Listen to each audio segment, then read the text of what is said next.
in order to achieve certain things, you have to put yourself out there a little bit.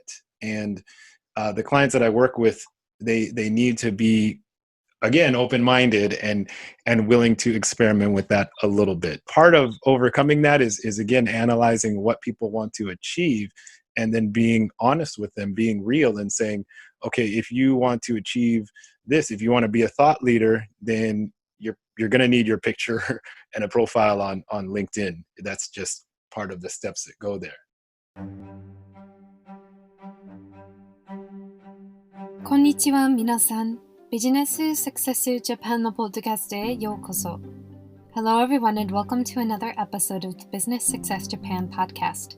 This is your host, Lydia Buchelman. My main goal here is to create an easily accessible resource for those who want to develop Japan-specific communication skills, especially in business. While I can't and won't promise to make you fluent in Japanese, I hope that you will walk away from each episode with a skill, piece of information, or shift in mindset that will help you be more effective in your interactions with Japanese business people. Today, I get to share a conversation with Anthony Griffin, a marketer and consultant for Japanese companies seeking to reach international consumers. He has a long history of living and working professionally in Japan, and I'm excited for you to learn from him. But before we get into the interview, let's go over some Japanese. In the previous episode, we looked at the Japanese term Nemawashi. Ne-ma-wa-shi.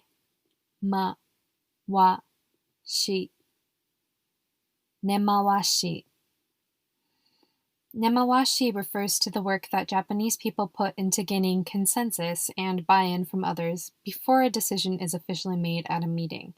Be sure to check out the interview with Ken Okamoto to hear more about it.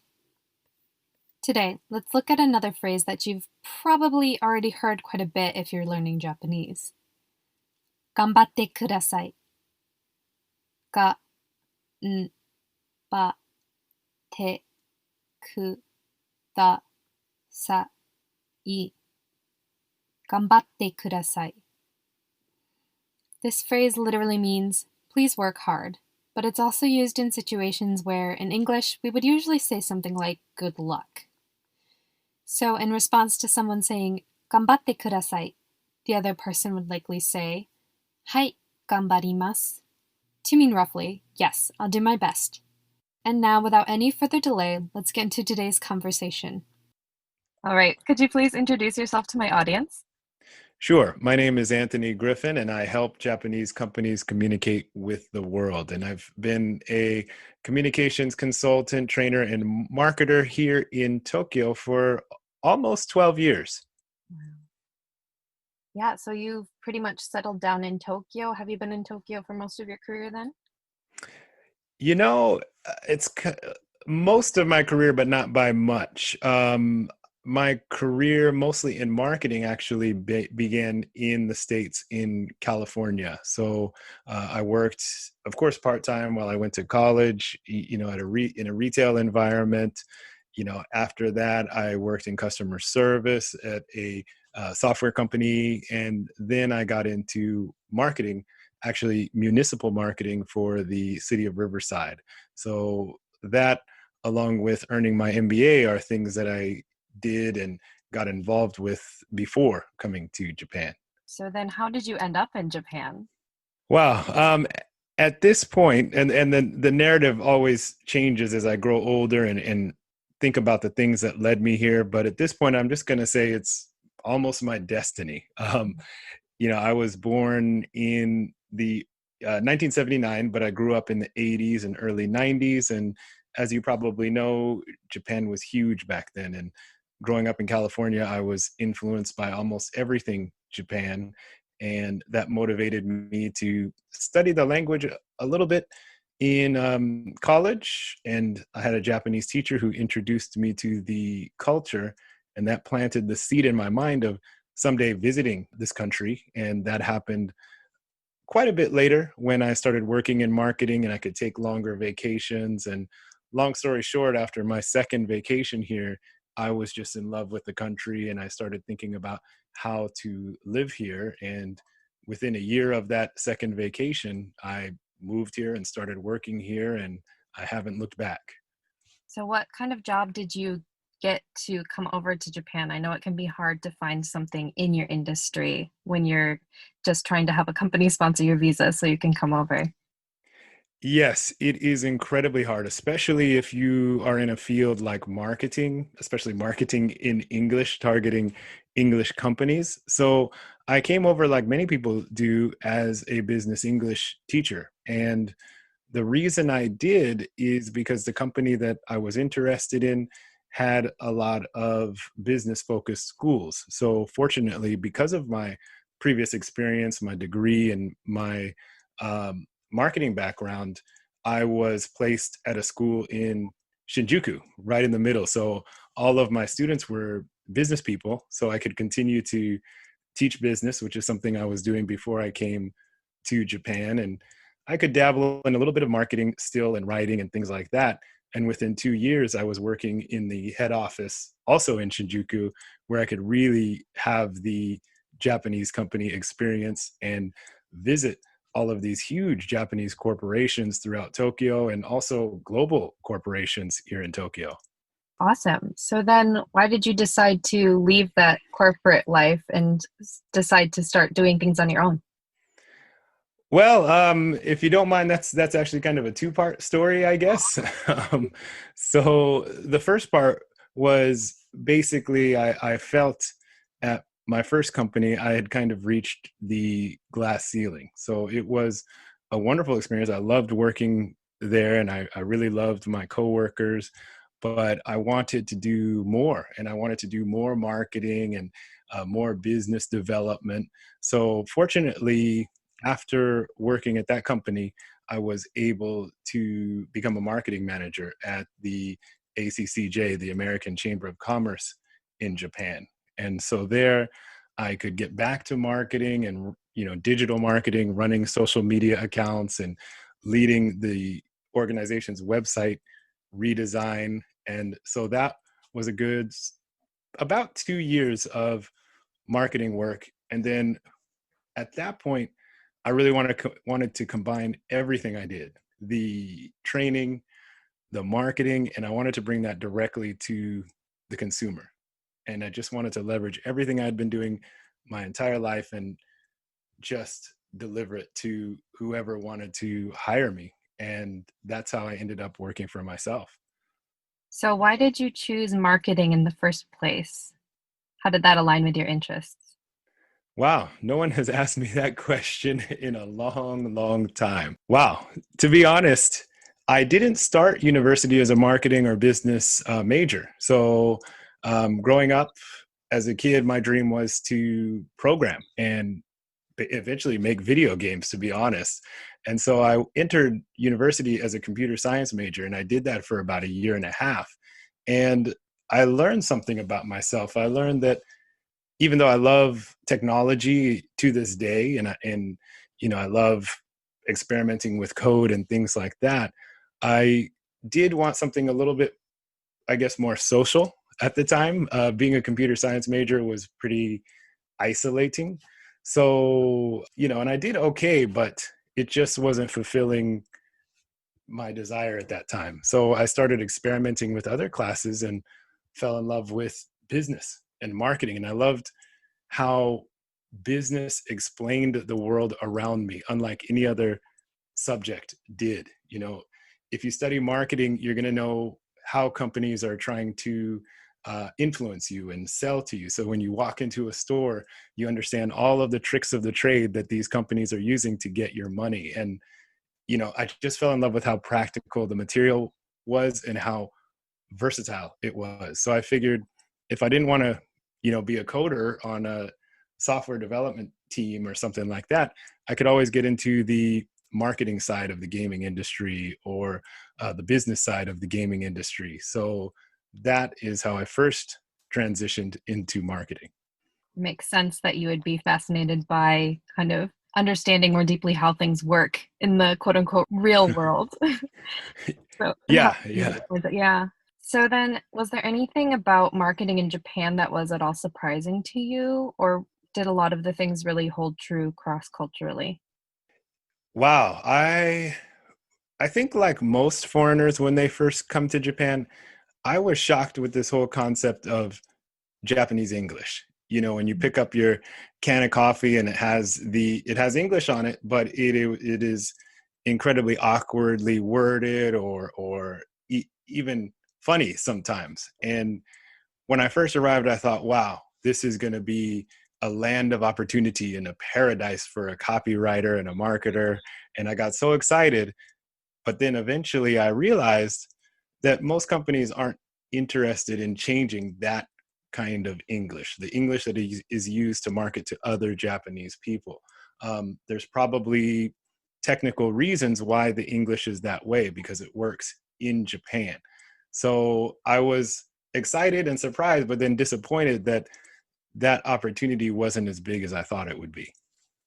So do you still encounter that with your clients now, that sort of Japanese English? Does that come up much, or are you more focused on other aspects of people's business at this point?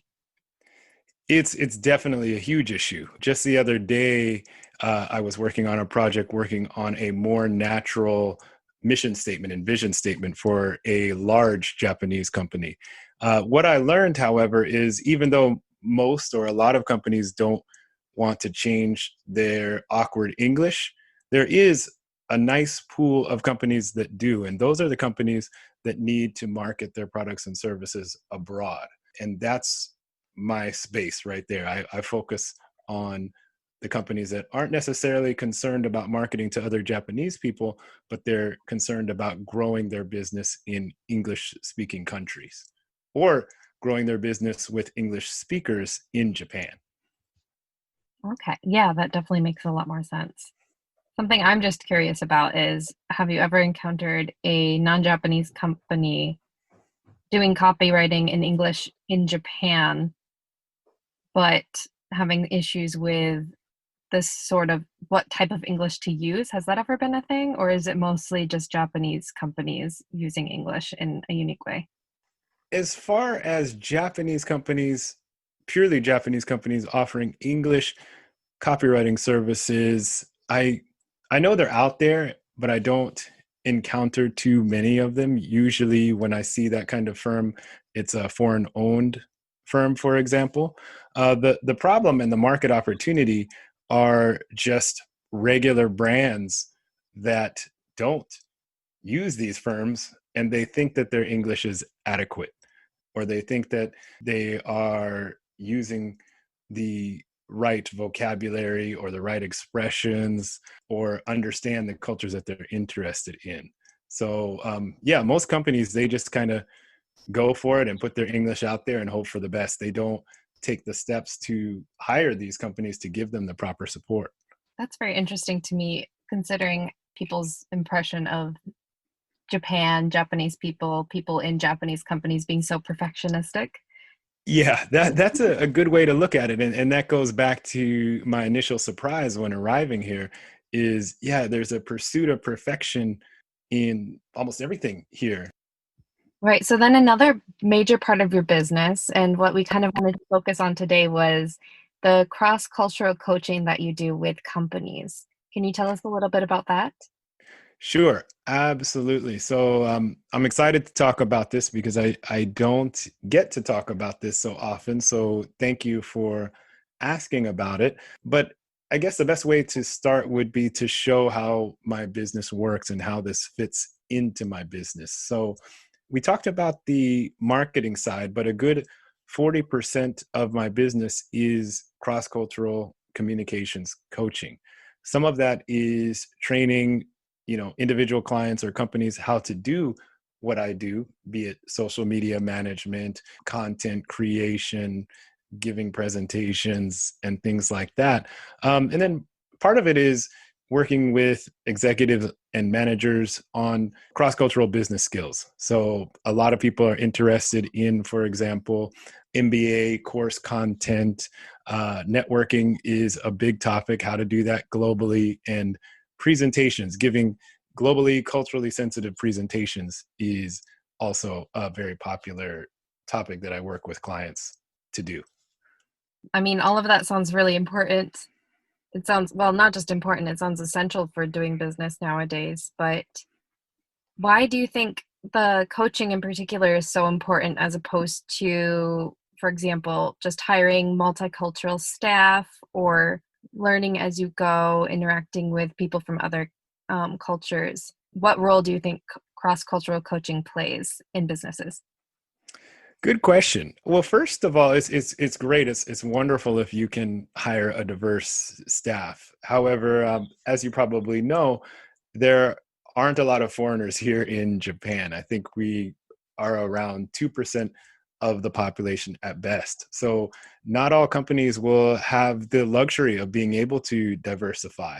So that's why it's important to work with the staff that you do have and make sure that either they, first of all, they understand the markets that they're working with, and secondly, if they need to hire someone or go abroad and work somewhere else, that they are equipped to do so culturally and professionally. So, when you provide cross-cultural training, are you more focused on giving people specific tangible skills? Do you focus more on helping people kind of shift their mindsets to be more effective in other cultures? How do you approach developing people's cross-cultural competencies?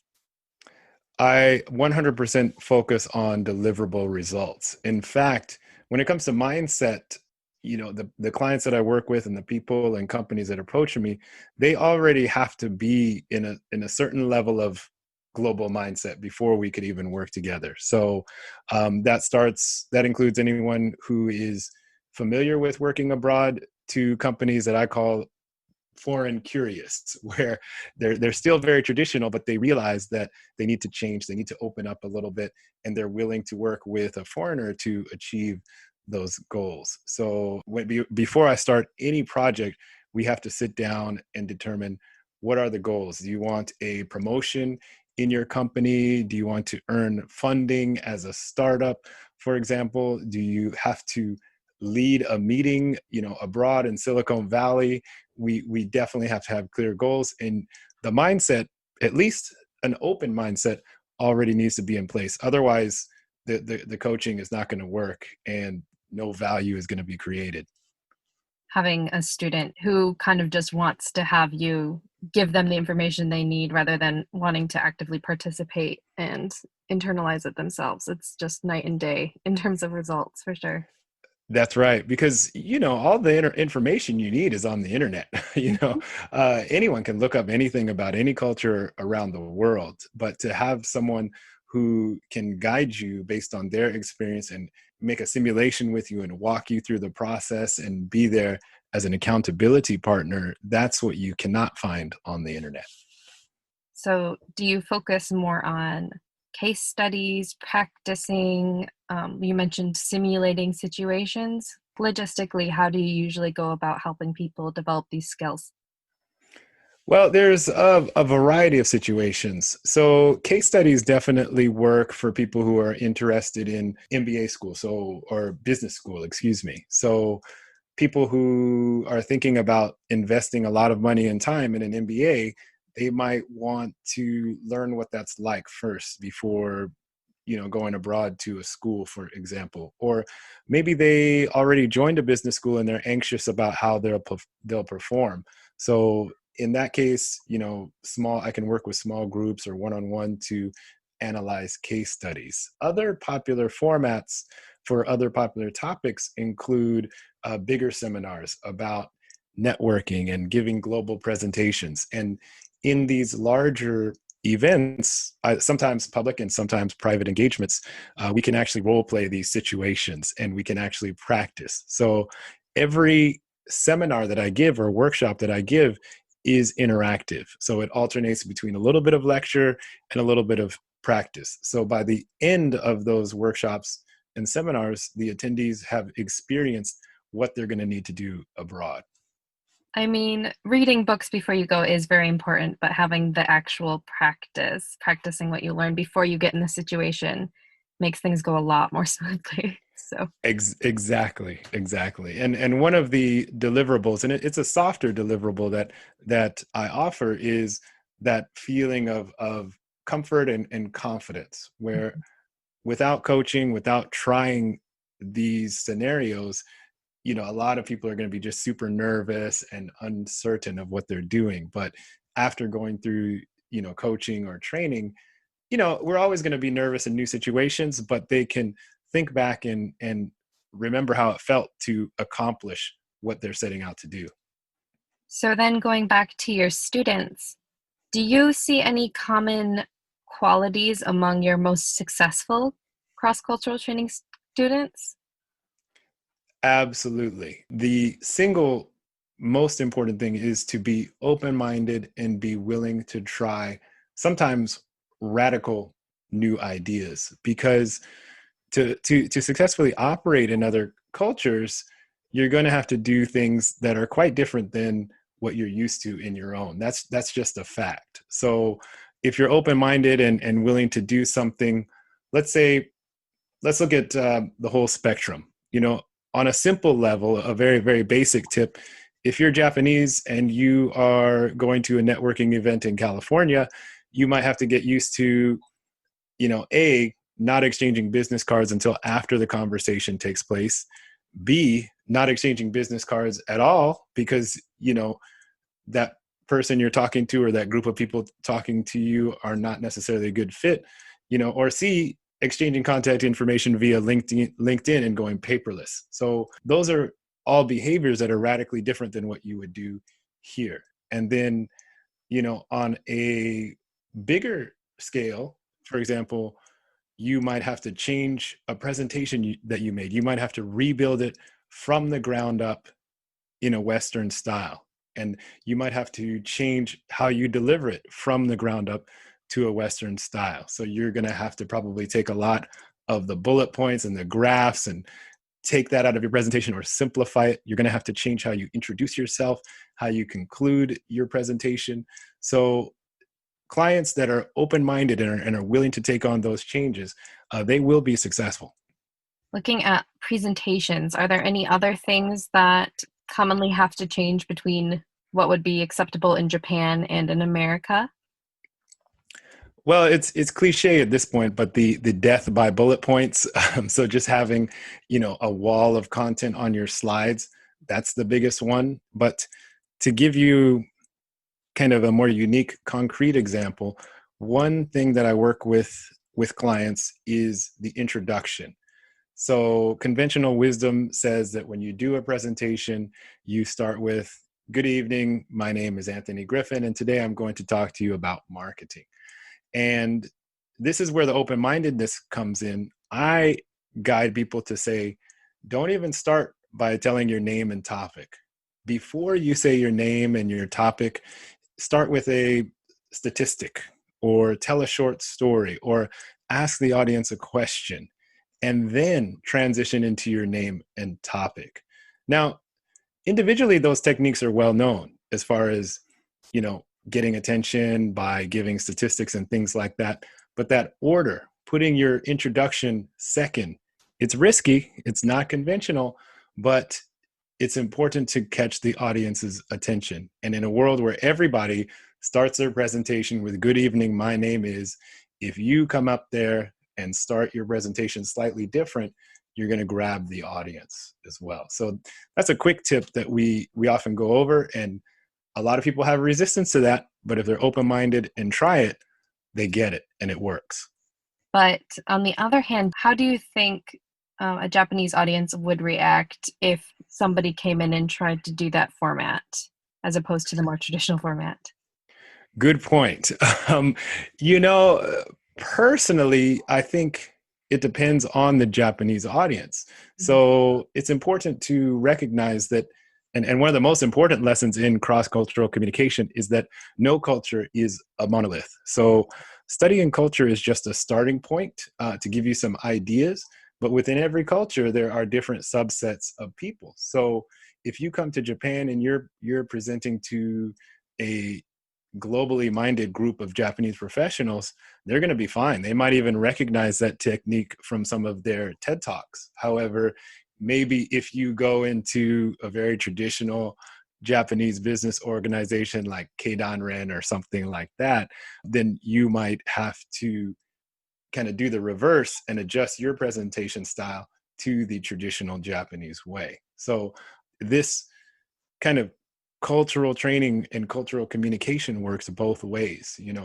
If you're Japanese and you're going abroad, you're probably going to have to adjust to other cultures. But if you're coming from abroad and coming here, based on your audience, you're going to have to adapt too. So this is not a one-way street. I had a conversation with Ken Okamoto that was a little bit similar. We were talking about meetings, but he mentioned that especially early on, before you've kind of learned how to read the air or kuki o yomu, Yes. we're still in process of figuring that out. It definitely pays off to do a little bit of extra research on your people you'll be talking to see if it's more internationally minded, more traditional. So yeah, I definitely agree with that.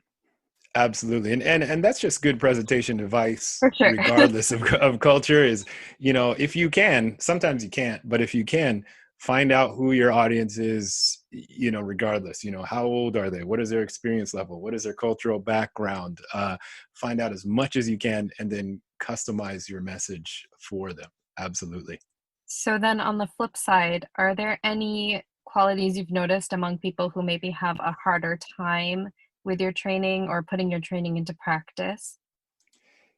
Yes. The quick and natural answer is, people who are the opposite of open-minded and willing to try new things, they're obviously going to have a problem because, again, to reach other cultures and communities, you're going to have to be willing to do things different from the status quo. So if they're not willing to do that, they're just going to be stuck. But to give a less obvious answer that's unique to Japan, another failure point I see are professionals who use their English ability as a scapegoat for deeper culturally rooted communication problems. So I encounter quite a few professionals who speak English just fine, but they're still stressing out about international business and they don't know why. And so they frame it as an English problem. So what happens is on several occasions, new clients have approached me and, knowing my background as a business English teacher, they approach me and say, hey, can you teach me business English? And they're doing this in perfect English, by the way. I try to be open-minded and flexible and say, hey, let's have a 30-minute, 1-hour chat and let's talk about it and see what we can do. So we sit down and we talk 30 minutes for an hour in English and everything goes smoothly. And what happens is by the end of that conversation, I'll say, look, we just talked in English very smoothly for the last hour. I don't see that as your problem. However, I notice you have anxiety about these 3 things, traveling for business and managing a meeting, networking, and presentation. Why don't we talk about some programs that can help you with that? And usually in going through that process, they transition from scapegoating English as their problem to getting down to what the real issue is. And people who cannot overcome that scapegoating issue, they're probably not going to succeed, cross-culturally. So that's something that you have to watch out for. Yeah. Why do you think that English skills tend to be scapegoated in those situations? I think about that a lot, and this is just my theory. I don't have evidence for it yet, but there's 2 reasons. Number one, I think language it's concrete. It's an easy target. You can measure your English level. It's easy to point out weaknesses, and there are a lot of clear systems for learning English. So it's tangible. So when you have to look at your problems and you have to choose between something fuzzy like communication skills versus something that has structure, you're going to lean towards the problem that you think you can solve. And then secondly, Japan has a unique, clearly defined system for dealing with English. You start at junior high or earlier these days and you learn English, and then you go through the eikaiwa industry, which is very unique to this country. So there's a system in place that people can use to tackle that, and they think that will solve their problems. And sometimes it does.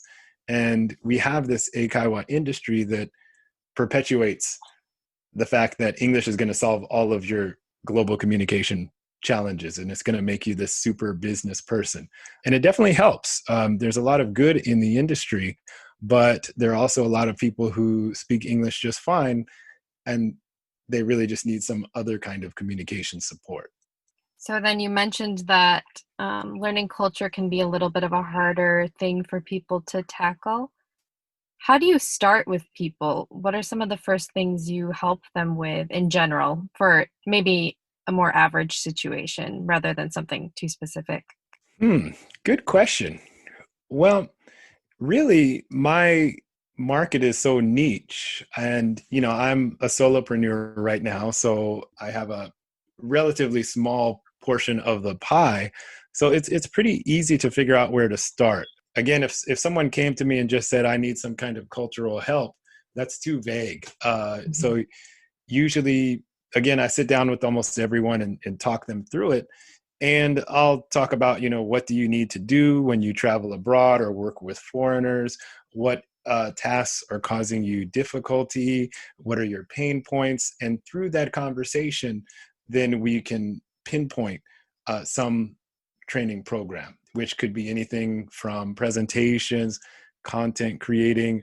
Some people just want to, for example, be a better negotiator. So we'll go through a New York Times best-selling book on negotiation. We'll role play, and by the end of that program, they're going to have a whole new toolkit on global negotiation techniques. Are there any parts of global negotiation that tend to be hardest for Japanese people? Well, I'm going to be perfectly honest with you. Negotiation's hard for me. I mean, a lot of, it's something that most people avoid, whatever country they're from or whatever culture they're from. So I can't really, I don't want to really say negotiation is hard for Japanese people. I think it's something that's hard for everyone.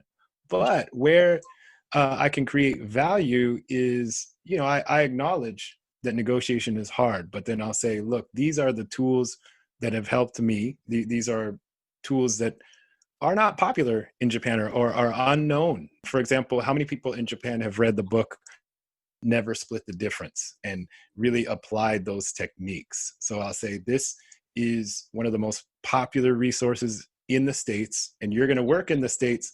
Let's go through this book. Let's go through these techniques. I know it's going to be hard, but you're going to have a toolkit to get you through this. So that's how we approach those situations. Yeah, I also don't like negotiating, so I should probably just learn how to do it myself, to be perfectly honest. Yeah, and that's nothing to be ashamed of. I mean, if you do research on how people feel about negotiation, it's negotiation in a way is confrontation, and most people want to avoid confrontation. So it's difficult, but as with any challenge, if you have a toolkit and you can break this difficult concept down to smaller parts and practice those parts, it can get easier for all of us. So you mentioned that you are a solopreneur, so you deliver all of these trainings by yourself? Typically, however, sometimes I will partner with my network. So you might have heard on other recent podcasts that I'm quick to partner with people to deliver bigger training programs if necessary. I'm also not shy to admit that I work with middlemen to engage with larger companies that normally wouldn't work with me.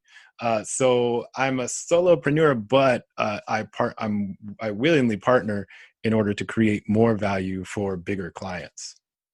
With these larger Japanese companies, as a small solopreneur, it's generally difficult to get on their radar or to get them to buy into this sort of thing. How does that usually go? In a country that's famous for reputation and branding, it's incredibly difficult as a solopreneur to work with major Japanese company. Now, if you have the right network, you might be able to get into certain sections of that company. So that's a strategy. If you can work with an autonomous small group, maybe an HR, a section of HR or something like that, that can happen. But to be the single source of cross-cultural communication or marketing for a huge firm, not only is it difficult, but it probably doesn't make a lot of sense for that firm to work only with a solopreneur because it's just too much work. They would just absorb you into their system. And honestly, that's how I ended up working for the ACCJ. I started as a freelance consultant, but the organization was so huge and they had so much work for me. I eventually became the marketing manager and was working exclusively for them for almost 2 years. Yeah, especially if it's a very large company, it would almost just make sense for them to try to get you to join them rather than have you stay out as kind of a contractor. That makes a lot of sense. Exactly. So then, are there any core competencies and skills that you try to make sure that all of your clients really master before they're finished working with you? That's a good question. I think one core competency would be personal branding. That's something that runs through whatever you're doing regarding giving a presentation, negotiating, writing. Your brand seeps into all of that. So that would be the core competency that I focus on. What is your communication style? What is your writing style? How does your LinkedIn profile appear? Does it appear professional, for example? So yeah, personal branding would be the core competency. Beyond that, the trainings that I give and the coaching that I give is so customized that almost every case is slightly different. So then this idea of personal branding in Japan, I was chatting with Natalie Meyer in a previous episode, and she talked about how traditionally in Japan, people tended to want a little bit more anonymity online, and it's starting to change. People are being more open to sharing their profile pictures, to putting their names to what they say. But has that been something that you've had difficulty with getting people to participate more visibly in developing their own brands? Absolutely. And what you said is exactly right. People do prefer to be anonymous, and it's hard to put yourself out there. However, that kind of goes back to what we previously talked about, is in order to achieve certain things, you have to put yourself out there a little bit. And the clients that I work with, they need to be, again, open-minded and willing to experiment with that a little bit. And I relate to them. I no one believes me, but I'm introverted. I would rather be super anonymous, but I have some big goals and visions and things I want to achieve. And I realize that in order to achieve those things, I do have to be out there, and I have to write and publish and, talk to people, on podcasts and things like that. So part of overcoming that is again, analyzing what people want to achieve and then being honest with them, being real and saying, okay, if you want to achieve this, if you want to be a thought leader, then you're going to need your picture and a profile on LinkedIn. That's just part of the steps that go there. Now, where coaching and communication comes in is, as they put themselves out there, I also coach them on the safeguards that they need to take to protect their privacy as much as possible. So it's not a matter of just throwing everything out in public and going wild. Part of the coaching process is doing so in the most responsible way possible. Going back to what you said about LinkedIn, in Japan, do people tend to use LinkedIn differently than what's normal in the States? Are there any unique qualities to LinkedIn in Japan? Well, I hate to say it, but the biggest difference is not enough people use it at all. LinkedIn is a pretty standard platform globally. So, there aren't too many different ways you can use it. The problem is not enough people are using it, and they're still trying to reach global audiences on different platforms professionally, and they're hitting a wall because they're not on LinkedIn where all of the global professionals are, and that's where the global conversations are happening. So getting over that resistance to LinkedIn is the first thing we need to focus on. Do you have any idea about why there might be that resistance to LinkedIn? Is it just that it hasn't been common, so it's difficult to kind of get that traction, or is it something else? Well, these are all theories at this point, but right now the conventional wisdom that I read makes sense. LinkedIn unfortunately doesn't seem like a good cultural fit to the way Japanese people seek jobs and the way Japanese people network. So, and these aren't my ideas; these are out on the internet. But the conventional wisdom is that Japanese business networking is closely mixed in with personal relationships, and Facebook serves that need very well.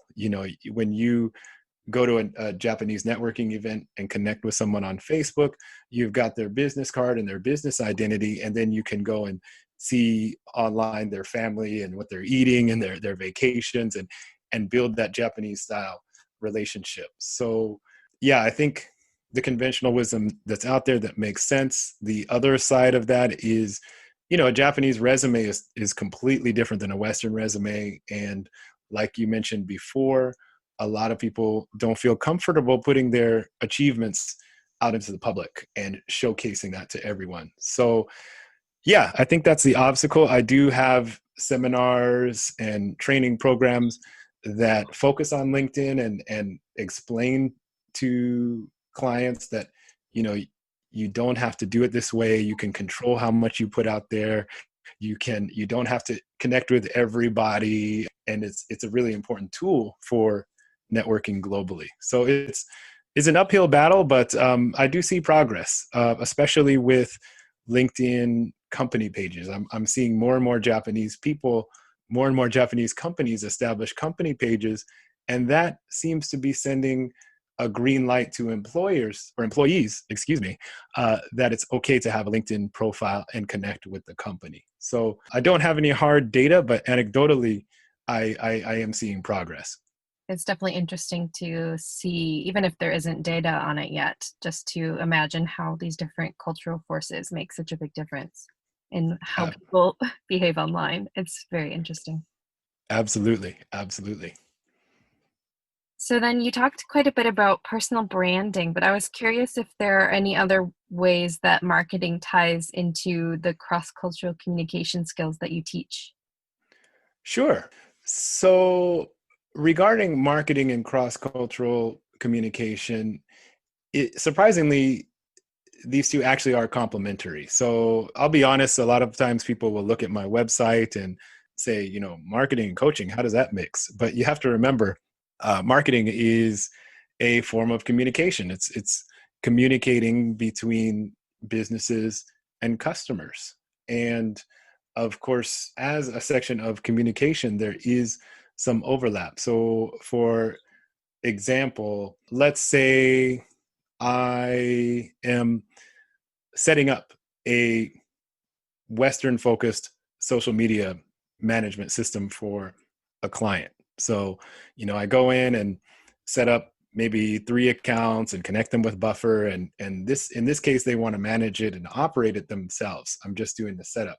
However, once they have everything in place, they're going to need the kind of cultural knowledge. What can they say on these platforms when they are targeting America? What's appropriate? What's not appropriate, for example? What are the latest marketing techniques? And so that's when it all starts to come together and overlap. And then additionally, if I am managing the accounts, if I'm creating the content that they're saying, if I'm coming up with ideas, there's an element of cross-cultural communication built into that. So, for example, especially if you're dealing with America, you have to be really sensitive about what you are tweeting about or posting on LinkedIn. And this is the number one area where these two fields combine or collide. So I'm constantly guiding clients and saying, oh, we might not want to post about this topic right now. It's a little bit too sensitive. Or you might want to say this, very carefully with these vocabulary words, just to make sure that our message isn't misunderstood. So that's how kind of the cross-cultural communication and marketing can overlap. Yeah, marketing is just communication. So learning how to communicate interculturally would definitely be very tightly connected to that. And also going back to personal branding as well, if you're into personal branding, you're marketing yourself. So if you are branding yourself to appear in other cultures and work with other cultures, that is a kind of individual marketing effort. Hmm. For sure. So I know that you usually work with Japanese people looking outward internationally, but do you have any insights into how personal branding would work for maybe a foreigner in Japan? Good question. Good question. I don't really think of this from a personal branding lens, but now that you mention it, this probably is a form of personal branding. But if you're a foreigner coming into Japan and hopefully you want to do something here long term, I think it's important to project that as part of who you are. And I've said this many times before, that a big part of that is learning the language. Again, not perfecting it, but learning the language so you are comfortable enough to at least have polite daily conversation. That's a huge signal to show that you're serious about Japan. Another way is just being there for your clients through the good and the bad times. Japan overall is pretty stable, but you know we have economic slumps. We're affected by economic and natural disasters and all kinds of crises. And if you can be there for your clients and support them through the good times and the bad times, again, that's another signal that you're here to stay, and you're not just coming into the country to extract wealth or something like that, but you're part of the community. Because as you know, the culture here is all about in group and out group. And sure, a lot of people say that foreigners can never be part of the in group, or just because we look different or come from a different place that will never fit in. And you'll always be viewed as a foreigner, but I think if you commit, you can always be welcome here. And I've certainly felt welcome here over the past, nearly 12 years. And that's one of the reasons I'm still here, is because it feels so welcoming. So yeah, learn the language and support your clients through the good and the bad. And I think that you'll be ready to go. Right. That's really helpful. So developing a personal brand revolves around other important things in Japan, like investing in long-term relationships. That definitely makes sense. Absolutely. And of course, there's so much to be said, but I think a lot of it's already out there. You want to do your homework and, learn about the culture and, be observant, read the atmosphere, you know, learn how things are done here and understand those and emulate those things, and then start to share your own ideas. And I've written about this in a few of my articles, and I'm going to write about it more in the future. But that's a very important thing to consider. Well, I'm definitely looking forward to seeing more about that myself. Thank you. Do you have any personal examples of communication breakdowns that you've experienced in Japan due to cultural differences? At the risk of repeating myself, and but the biggest one I see goes back to networking. So a common, as I hinted at earlier, let's say we're in Tokyo, we go to an international networking event, and it's probably 50% foreigners and 50% bilingual Japanese people. And you're striking up a conversation, and then the time to part ways and exchange contact information comes. And, most of the people on the foreign side are connecting via LinkedIn, where everyone on the Japanese side is asking us for our Facebook information. And this is not, 100% true all the time, but generally speaking, foreigners are going to be reluctant to connect over Facebook or Line or things like that. And Japanese people aren't going to have a LinkedIn profile. So what happens is, because of that cultural divide, at best you end up exchanging emails, and we all know what happens when you exchange emails. You maybe follow up, but then that contact just disappears. Where if you could connect over LinkedIn, you're going to be seeing that contact's activity. You're going to be reminded of their presence. It's going to be much easier to keep in touch. So this cultural difference works both ways. So what that means is, if you are a Japanese professional and you want to grow your global network, then you're going to need a LinkedIn presence. If you're a foreigner and you want to grow your Japanese network, then you're going to need some kind of Facebook presence. Maybe you need to restart your profile and set it up so you're comfortable sharing it with Japanese people. Or you could do what I do and start a brand page, for example, which is kind of my welcome mat to Japanese people who want to connect with me. So on both sides, that's the number one cultural breakdown that I see in the business scene. And I'm definitely part of the problem on that, because I barely use my Facebook or for a millennial. I'm just a failure at social media is basically Well, I don't know. Depending on the network, I might call that a success. Fair enough. Yeah. But and again, in your case, I certainly don't want to pressure anyone to use Facebook. I'm not a big fan of the platform myself, but there are ways you can use it that still protect your privacy and still allow Japanese people to at least follow you or connect with you or have a way to send you a message to get in contact. And that's really all you have to set up. I'm not recommending, putting out all your food pictures and personal information or anything like that, but it's just like having kind of a Japan Madoguchi or window, support window, and where if a client has you on their mind, they can at least go to Facebook and send you a message. So I guess for all that's listening, and for you, if you don't want to go too deep into Facebook and you're a business professional, set up a brand page, and that way you don't have to kind of get into it too deep, but people can always find you. Yeah, that's great. I think that's super helpful. Just start small. You don't have to commit your life to Facebook. You can just do whatever you feel comfortable with.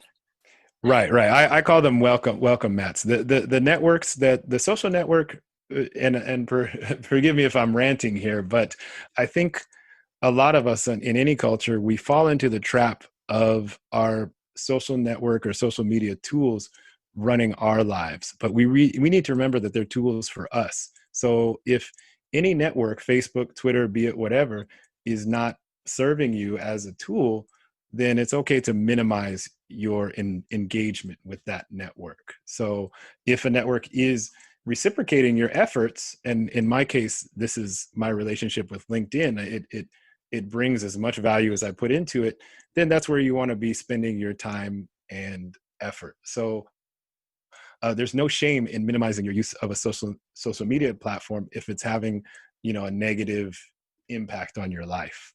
Yeah, that's great. Thank you for that. I think everybody needs a little bit of permission to take or leave social media as they see fit, because there's just so much out there. Yeah, my pleasure. Anytime. I mean, we could do a whole podcast on that. Maybe we'll have to. So then, if you were chatting with somebody who wanted to go to Japan for business and you really only had time to teach them one thing about the country to be more effective there, what would you teach them? Wow. I've said this before, but it's so worth repeating. And this is targeting entrepreneurs and people who want to start a business here or start a career here. And that is, Japan is not a country or market that you can take lightly or treat lightly. You can't treat Japan as a cash grab or simply the next place to do business because it's the world's third largest economy. It doesn't work that way. This market has vast potential. There's so much opportunity here, but to access that potential, it requires, a love for the country. It requires dedication, and you have to spend your time doing the research and customizing your products and services for the country. You can't just bring over what happens to be working in your country and just try to do the same thing here. You can't bring over poorly localized products or business ideas. So that's my most important message is, if you're here for the long term, you really have to commit, and you've got to love the country because it is a unique market that, again, offers great rewards, but requires a great investment. So then, is there anything else you'd like to share with my audience before we head out? Well, you really provided such a wide range of challenging questions. So I think we've just about covered everything. I guess if I could do one thing, I'd just reiterate that last message that I said. You know, do your homework, whatever country you're coming from. If you're thinking about doing business here, maybe find someone like me in your country to help you bridge that cultural gap before coming here. So don't go it alone. Find some support, find people that can help you successfully come and enjoy life and business in Japan. For sure. I definitely agree that it's important to take things seriously, especially in Great. Japan. Yep. Yeah, and have fun too. It's an amazingly fun country. Just do your homework when it comes to business.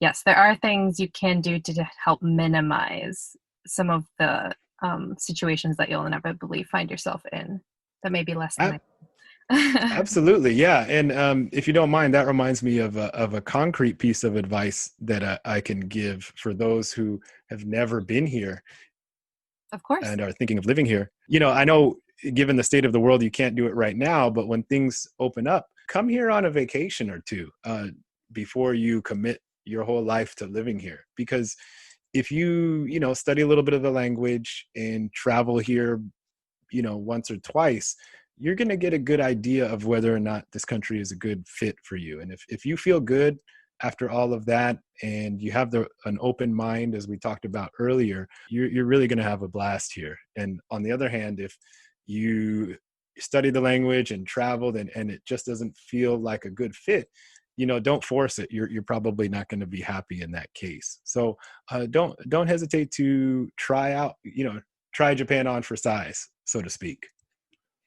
I think that's an excellent piece of advice. Thank you for that. My pleasure. All right. And thank you so much for your time today. I really enjoyed chatting with you. And I feel like we just got a lot of awesome information out there. So I'm excited to share it.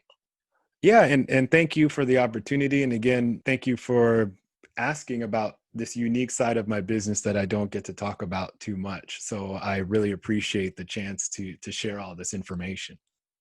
Perfect. Thank you so much. My pleasure. Have a good one.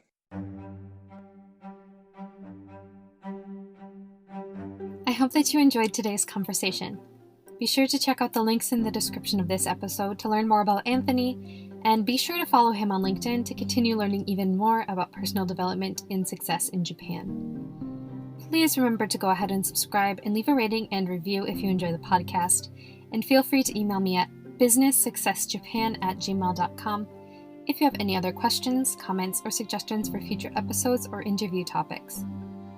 Also, be sure to reach out if you would like to contribute as a guest on the podcast to share your own cultural insights into doing business in Japan. But for now, remember that the more you learn, the more confident you will become as you explore all of the opportunities Japan has to offer you. Until next time, mata kondo.